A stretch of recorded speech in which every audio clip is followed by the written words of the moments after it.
दर्शक बंधु आज वीडियो बहुत मजादार टॉपिक उपरे एही वीडियो रे आंभे माने पारा एसएफ कमांडो मानकर काचर ग्लास खाइबा रीतिनीति विषय रे जानिबा। आपण मानकु लागुथिबो ये कथा सत नुहे किंतु एहा 100% सत अटे।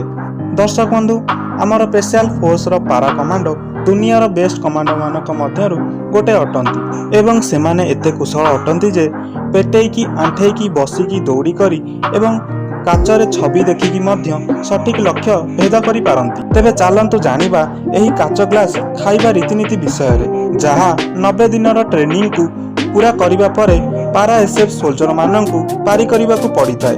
सर्वप्रथमे बछा होइतिबा कमांडो माननकु गोटे धाड़ी रे छिड़ा करा जाय एवं एहा परे सेमानकु काचर ग्लास रे फजी रम ड्रिंक पीबाकु दिया जाय। कमांडो माननकु एही ड्रिंक को एका थरकरे पीबाकु पड़िथाय।